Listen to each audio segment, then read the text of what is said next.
Événement incontournable désormais, puisque des milliers de spectateurs ont pu se plonger dans l'ère moyenâgeuse ces 25 et 26 juillet de l'an 2015. La 17e édition des Médiévales de Clisson a rempli donc toutes ses promesses allant de la musique médiévale au campement militaire. Des Médiévales de Clisson toujours en pleine évolution depuis leur création. Il y a une évolution certaine, oui. Ça dépend dans quoi on veut se pencher, mais on ne fait pas de la manifestation à thème. Donc on n'a pas de thème, donc on choisit souvent suivant des groupes que l'on veut mettre, quoi. On essaie d'innover tous les 2 ans un peu avec des nouveaux groupes. Est-ce qu'il y a un réel intérêt de créer les Médiévales à Clisson? Je pense que l'intérêt, en tant que président, il m'appartient de faire perdurer cette manifestation l'association Dr Doussin et les Amis du Château, ça représente quand même beaucoup pour Clisson, puisque à l'époque, moi je n'étais pas clissonnais, mais c'est tout un groupe de cette association-là qui ont sorti le château des orties, des ronces et de tout ça, et qui ont commencé à mettre pierre par pierre jusqu'à un moment de leur possibilité, puisque ça devenait un peu trop dangereux. Qui après le château a été racheté par le conseil général de l'époque. Et donc on peut quand même dire que c'est une belle réussite. À chacun d'apprécier de savoir si c'est une belle réussite, mais quand on fait 15 000 personnes sur 2 jours, on peut dire qu'on est à peu près dans les clous, quoi. Un atout certain pour la ville de Clisson et le département. C'est un festival à l'image de la ville qui fait rayonner Clisson pendant la saison touristique. Et donc c'est important que la ville soutienne ce festival et assure la pérennité de ce festival. Certaines personnes qui s'appellent Lénine, je crois, a dit qu'il n'a pas de passé, n'a pas d'avenir. Est-ce que vous êtes d'accord? Oui, alors évidemment, ça fait écho au message du conseiller départemental. Il faut toujours voir d'où on vient, ce que l'on est et vers où on va.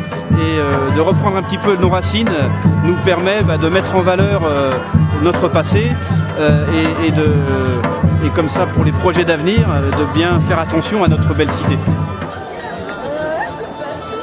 Au niveau du département, je dirais c'est dans la tradition d'une histoire du département. Il y a des médiévales à Saint-Philbert-de-Grandlieu, chez nos voisins tout proches, et puis aussi à Guérande, cité d'art et d'histoire. Et n'oublions pas que Clisson est au cœur du pays d'art et d'histoire. Et je crois que tout ça, encore une fois, a du sens, que de regarder un tout petit peu derrière nous et de se savoir d'où l'on vient. Et puis Clisson est marqué aussi par la présence du château mêlé à la ville, donc c'est un tout. Est-ce que les Français, je dirais, sont des férus d'histoire? Écoutez, j'ai envie de dire évidemment oui. Si on regarde aussi nos voisins vendéens et le succès du Puy du Fou, qui est le parc préféré des Français, qu'est-ce que c'est que le Puy du Fou? Que l'histoire, le fil de l'histoire en Vendée, je crois qu'effectivement c'est une passion française.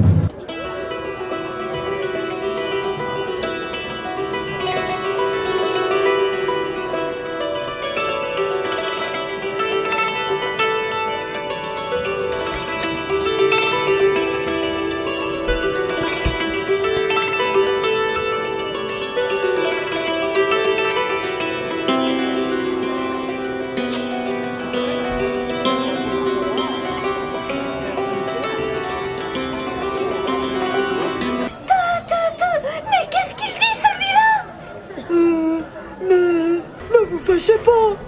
Et pourquoi donc? Vous n'êtes pas le bienvenu ici. Nous ne voulons pas que vous preniez les dés des dragons. Et on avait mis une carte au trésor pour vous les éloigner de chez nous. Mais ça a raté. Vous êtes certainement très méchants. Mais non, je ne suis pas méchant. N'est-ce pas les enfants? Dites-lui que je suis gentil. Rencontre avec des personnages atypiques au camp médiéval, avec conte ou réalité. On jetait les morts en dehors du village. On donnait à manger aux loups. Et plus on jetait les morts, plus les loups se rapprochaient. En un mot, ils ont fait sortir le loup du bois. Ou la possibilité d'embaucher des mercenaires. Je suis un mercenaire allemand. Alors je suis un mercenaire allemand et j'étais déchu de mon manoir au bord du Rhin. Et comme j'adorais guerroyer, je suis venu en France, qui était justement en guerre contre l'Angleterre. Et j'ai trouvé un baron qui me paye 6 deniers par mois, qui était très belle somme à l'époque. Et on se payait, donc il me payait donc la solde, et on se payait aussi avec les armures. Quand on tuait quelqu'un, après on récupérait toutes les armures. Beaucoup de soldats récupéraient les armures, se les appropriaient. Admettons que j'avais un casque et des cuisseaux, les cuisseaux m'intéressaient parce que le casque ne m'intéresse pas. J'allais voir le forgeron, je dis bah écoute, tu peux pas me l'adapter. Il l'adaptait pour lui et en échange, il se payait avec le casque. Lui, le forgeron revendait le casque et ainsi de suite. C'était que l'échange. Et cependant, un soldat pouvait se trouver avec un casque allemand, des avant-bras français, des cuisseaux anglais, une ventrière espagnole. Et en fait, c'était vraiment l'armure complément, avait un côté allemand, un côté français. C'était que de l'échange, enfin que de la récupération, de l'échange, machin. Et donc c'est comme ça qu'on reconnaissait en fait un vrai soldat. Sinon un chevalier a une armure en une seule pièce, qui était vraiment faite pour lui. Parce que là, on se payait donc grâce à ça. Et puis, comme moi, étant mercenaire, payé par un baron. Et pourquoi est-ce que vous avez choisi ce métier de mercenaire? Mercenaire parce que j'adorais guerroyer et j'ai tellement été déçu de mon château à cause des ecclésiastiques. C'est pour ça que depuis, les ecclésiastiques, quand je les vois, je les trucide.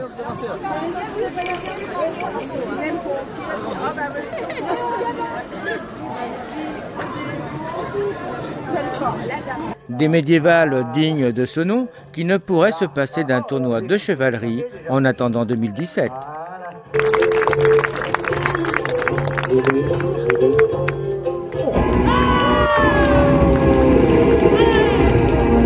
Oui.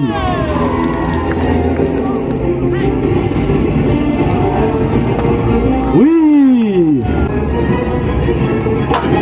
Et on additionne.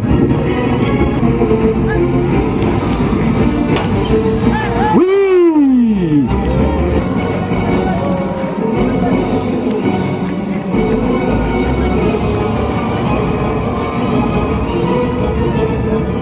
Tapez-vous dessus. Oui. Messire Gaël de Loirec. Allez, Messire Gaël de Loirec face à Laurent de Tresson. Et jusqu'au premier coup de 200, ne l'oubliez point. Heurtez bataille.